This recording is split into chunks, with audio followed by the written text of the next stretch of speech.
Hello everyone, welcome back to our YouTube channel. Last పార్ట్లో మహేంద్రుడు తన వజ్రాయుధాన్ని ప్రదర్శించగా దానికి బదులుగా అర్జునుడు తన దివ్యాస్త్రాన్ని ప్రదర్శిస్తాడు. యుద్ధాన్ని ఆపడానికి మధ్యలో వాసుదేవుడు తన సుదర్శన చక్రాన్ని అడ్డుగా పంపిస్తాడు. ఆ తర్వాత ఏం జరిగిందో ఇప్పుడు తెలుసుకుందాం.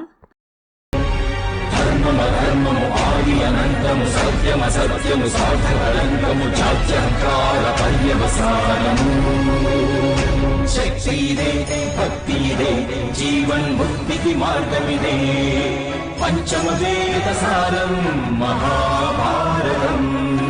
కృష్ణుడు చూపిన లీల ఇది, జీవన వేద మార్గమిది, గీత జనించిన క్షేత్రమే ఇది మహాభారతం.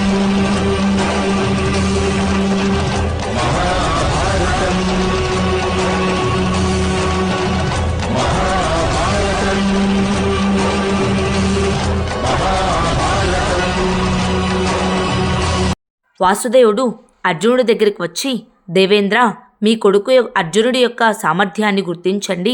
అర్జునుడి సామర్థ్యం మీకెంతో వన్నె తెచ్చింది అని చెప్తాడు. వెంటనే మహేంద్రుడు కోపంతో, వాసుదేవా, నేను తక్షకుడిని రక్షిస్తానని వాగ్దానం చేశాను.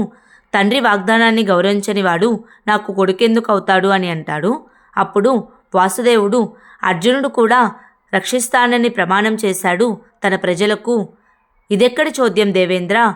తమ మనసులోని భావాలను వాగ్దానాలని గౌరవిస్తారు, కానీ ఇతరుల మనసులోని భావాలను వాగ్దానాలను ఎందుకు గౌరవించరు దేవేంద్ర అని అంటాడు. అప్పుడు దేవేంద్రుడు, వాసుదేవ, ఒకవేళ తండ్రి కొడుకుల వాగ్దానాలు వేరువేరుగా ఉంటే దేనికి ఎక్కువ ప్రాముఖ్యం ఉంటుంది అని అడుగుతాడు. అప్పుడు వాసుదేవుడు, రెండింటికి ఉంటుంది. తండ్రి సాఫల్యం వల్ల కొడుకుకి జ్ఞానం లభిస్తుంది, అదే కొడుకు సాఫల్యం వల్ల తండ్రికి గౌరవం లభిస్తుంది.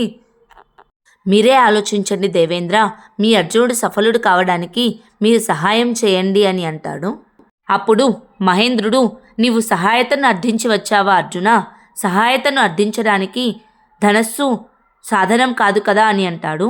వెంటనే అర్జునుడు, లేదు మహేంద్ర, నేను నా విలువిద్యను నా సామర్థ్యాన్ని మీకు ప్రదర్శించి మిమ్మల్ని ప్రసన్నం చేసుకోవాలని వచ్చాను అని అంటాడు.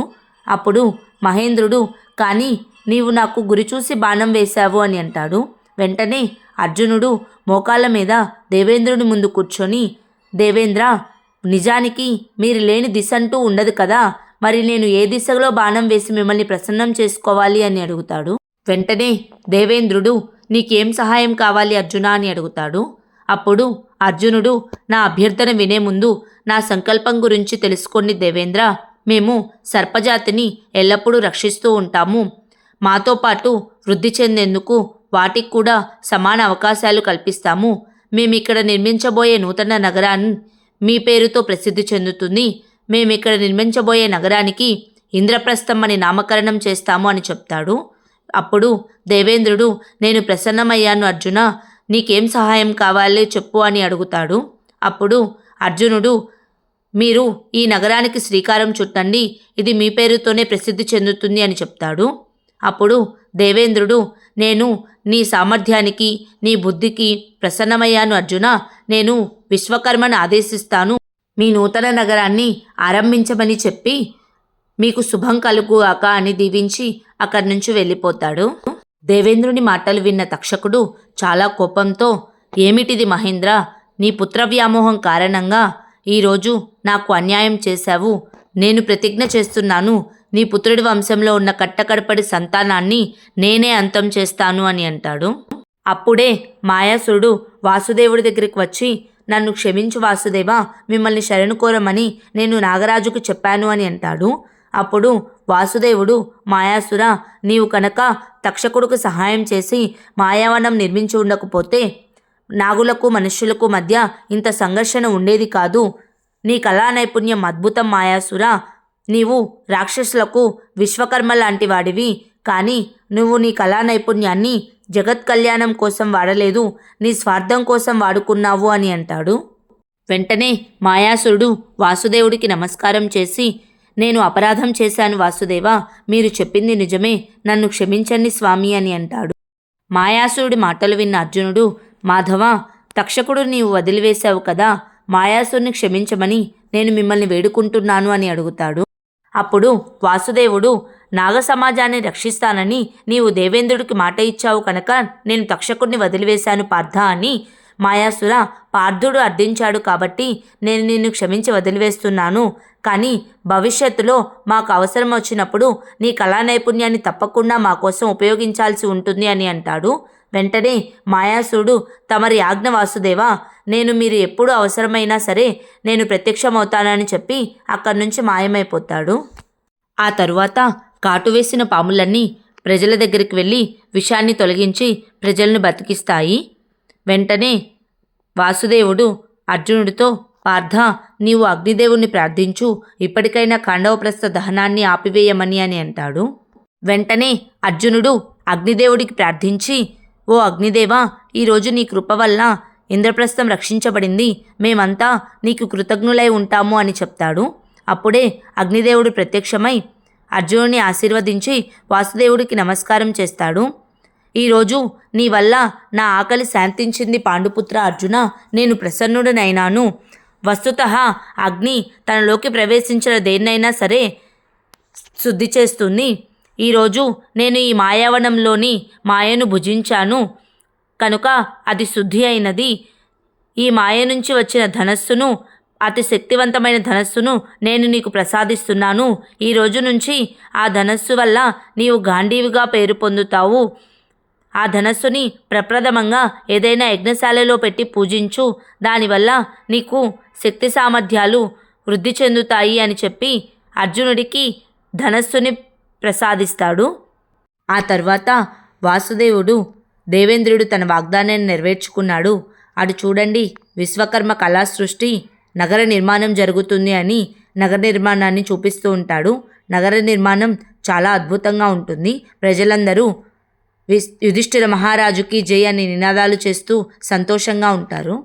అదే సమయంలో వృషాలి తండ్రి వృషపాలుడు ద్రౌపది దగ్గరికి వచ్చి, మహారాణి, మా వృషాలి ఎక్కడ ఉంది అని అడుగుతాడు.